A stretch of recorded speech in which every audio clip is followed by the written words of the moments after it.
میں انسانوں سے سخت نفرت کرتا ہوں۔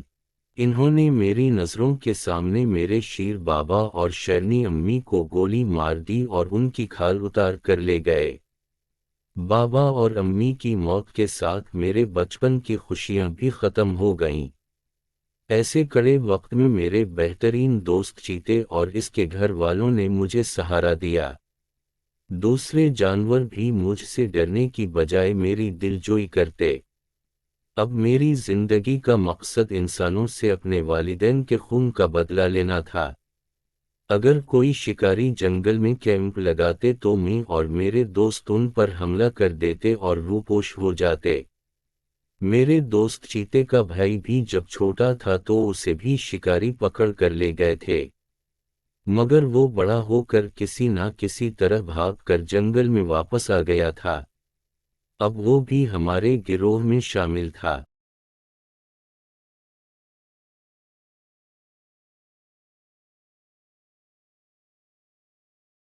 اس کا ایک فائدہ اور بھی ہوا، انسانوں کی زبان بھی سمجھنے لگا تھا۔ اس طرح جب شکاری ہمیں پکڑنے کا کوئی منصوبہ بنا رہے ہوتے تو وہ چھپ کر سن لیتا اور ہمیں آگاہ کر دیا کرتا۔ کچھ عرصے بعد ایک ادھیڑ عمر باوقار سا آدمی اپنے گھر والوں کے ساتھ جنگل میں آیا۔ وہ ایک بڑی اور مضبوط گاڑی میں آئے تھے۔ اس آدمی کے ساتھ اس کی بیوی، ایک نوجوان لڑکا اور ایک چھوٹی بچی تھی۔ ہم حیران تھے کہ اس خطرناک جنگل میں کوئی شکاری گھر والوں کے ساتھ تو نہیں آتا۔ چیتے نے گھات لگائی کہ سن سکے آخر معاملہ کیا ہے۔ اندھیرا سر پر تھا۔ وہ آدمی اور عورت گاڑی سے باہر کھڑے باتیں کر رہے تھے۔ اس آدمی نے کہا، میرے دشمن سوچ بھی نہیں سکتے کہ ہم اس خطرناک جنگل میں روپوش ہو سکتے ہیں۔ مجھے وہ فائل لازمی کمشنر تک پہنچانی ہے۔ ہمارے ملک کے قدداروں نے ملک کو تباہی کے دہانے تک پہنچا دیا ہے۔ میں صبح ہی محفوظ راستے سے روانہ ہو جاؤں گا۔ عورت بہت پریشان لگ رہی تھی، بولی، مجھے بہت خوف آ رہا ہے۔ سنا ہے یہ جنگل خوفناک درندوں سے بھرا پڑا ہے۔ اگر انہوں نے ہم پر حملہ کر دیا تو؟ آدمی نے اسے تسلی دی، فکر مت کرو، بس دعا کرو۔ ویسے بھی اپنی گاڑی بہت مضبوط اور شیشے بلیٹ پروف ہیں۔ اگر درندے ابھی گئے تو صرف دھوئیں والا شیل استعمال کرنا، بس وہ بھاگ جائیں گے۔ ان بے زبان جانوروں پر کوئی ہتھیار استعمال مت کرنا۔ وہ دونوں گاڑی کے اندر چلے گئے۔ چیتے نے ہمیں ان کی پوری گفتگو سے آگاہ کر دیا۔ میں سوچ میں پڑ گیا کہ انسان بھی کوئی اچھا کام کر سکتے ہیں، کیونکہ اب تک میں نے انسانوں کا ظالم روپ ہی دیکھا تھا، مگر یہ آدمی اپنی اور اپنی بیوی بچوں کی جان خطرے میں ڈال کر بھی جانوروں کی بھلائی کی بات کر رہا ہے۔ میں نے تمام ساتھیوں کو اپنے منصوبے سے آگاہ کر دیا کہ صبح جب یہ آدمی روانہ ہو تو کوئی اس پر حملہ نہیں کرے گا، بلکہ چھپ کر اس کے بیوی بچوں کی بھی حفاظت کریں گے۔ صبح ہوتے ہی وہ آدمی روانہ ہو گیا۔ ہم اس کے بیوی بچوں پر نظر رکھے ہوئے تھے۔ اگلے دن چیتے نے بتایا کہ وہ عورت اپنے بیٹے سے کہہ رہی تھی کہ حیرت کی بات ہے، تمہارے پاپا تو کہہ رہے تھے کہ یہ جنگل بہت خطرناک ہے، مگر مجھے تو ایک لومڑی تک نظر نہیں آئی۔ وہ لڑکا بھی حیران تھا، میں یہ سن کر مسکرا کر رہ گیا۔ کچھ دیر بعد اچانک کچھ گاڑیوں کی گڑگڑاہٹ کی آوازیں آنا شروع ہو گئیں۔ ہم فوراً چوکنے ہو گئے اور تیز رفتاری سے بھاگتے ہوئے اس آدمی کی گاڑی کے آس پاس گھنی جھاڑیوں میں چھپ کر دیکھنے لگے۔ وہ 3 بڑی گاڑیاں تھیں، جس میں سے 18-20 افراد باہر نکل آئے۔ ان کے ہاتھوں میں خطرناک ہتھیار تھے۔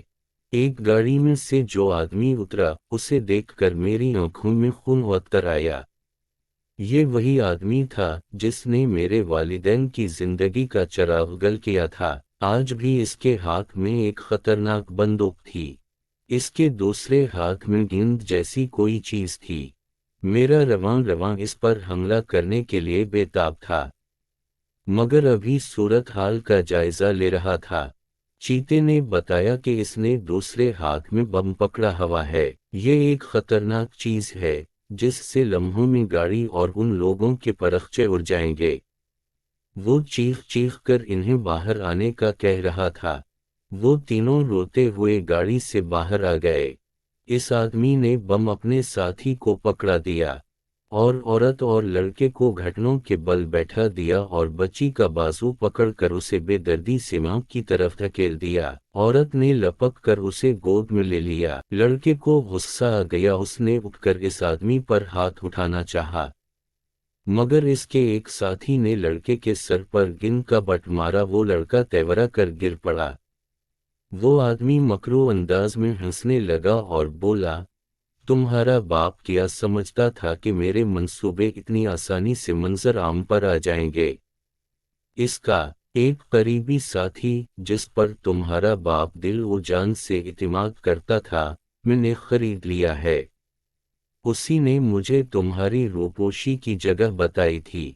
تمہارے باپ کو کمشنر کے آفس پہنچنے سے پہلے ہی ہم نے پکڑ لیا۔ یہ کہہ کر اس نے ایک ساتھی کو اشارہ کیا۔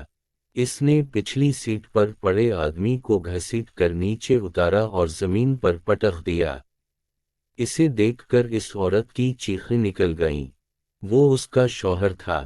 وہ زخمی اور نیم بے ہوشی کی حالت میں تھا۔ بچے بھاگ کر اپنے باپ سے لپٹ گئے۔ اس آدمی کے چہرے پر ایک مکروہ مسکراہٹ تھی۔ وہ بولا، پہلے میں تمہاری عزیز بیٹی کو گولی ماروں گا تاکہ تم نشانے عبرت بن جاؤ اور تمہیں پتہ چل جائے کہ مجھ سے ٹکر لینے کا انجام کتنا بھیانک ہوتا ہے۔ یہ کہہ کر اس نے گن بچی کی طرف سیدھی کر لی۔ اب یہی وقت تھا حملہ کرنے کا۔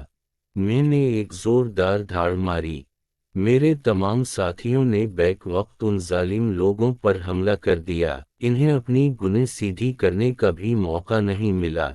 وہ آدمی اور اس کے بیوی بچے حیرت سے یہ منظر دیکھ رہے تھے کہ کوئی درندہ ان کی طرف دیکھ بھی نہیں رہا ہے۔ وہ آدمی کو سہارا دے کر گاڑی تک پہنچ گئے۔ عورت اور بچے گاڑی کے اندر چلے گئے، مگر پروفیسر گاڑی کا سہارا لے کر باہر کھڑا رہا۔ میں اس ظالم آدمی کو اپنے نوکیلے دانتوں سے بری طرح ادھیڑ رہا تھا۔ کچھ لمحوں بعد اس کی چیخیں تھم گئیں۔ تمام ظالم اپنے انجام کو پہنچ چکے تھے۔ ہمارا کوئی بھی ساتھی زخمی یا مرا نہیں تھا۔ میں اس آدمی کے قریب پہنچ گیا۔ اس آدمی کی آنکھوں میں خوف کے بجائے دوستانہ چمک تھی۔ اس نے میرے سر پر ہاتھ پھیرا۔ میں 2 قدم پیچھے ہٹا اور جھاڑیوں میں غائب ہو گیا۔ میرے ساتھیوں نے بھی میری تقلید کی۔ وہ لوگ وہاں سے روانہ ہو گئے۔ دوسرے دن صبح ہی جنگل میں پولیس افسران اور بہت سے لوگ کیمرے لیے آن پہنچے۔ وہاں کا منظر دیکھ کر سب کے ہوش اڑ گئے۔ وہ آدمی یعنی پروفیسر بھی ان کے ساتھ موجود تھا۔ اس کی حالت بہتر لگ رہی تھی۔ اس نے سب ماجرا پولیس والوں کو سنایا، جسے سن کر سب حیران تھے۔ اس نے میڈیا والوں کو بتایا۔ یہ لاشیں دیکھ کر آپ خود ہی سوچ سکتے ہیں کہ ان درندوں کا مقصد ان ظالم لوگوں کا خاتمہ کرنا تھا، ورنہ وہ اب تک انہیں کھا چکے ہوتے۔ تھوڑی دیر بعد وہ سب وہاں سے روانہ ہو گئے۔ وہ آدمی تھوڑی دیر کھڑا ہو کر ادھر ادھر دیکھتا رہا۔ میں نے جھاڑیوں میں سے اپنا چہرہ ذرا سا اوپر اٹھایا۔ اس آدمی نے مسکرا کر میری طرف دیکھا اور ہاتھ ہلا کر گاڑی میں بیٹھ کر چلا گیا۔ میں نے خوشی میں زوردار دہاڑ ماری اور بھاگتا ہوا اپنے ساتھیوں تک پہنچ گیا۔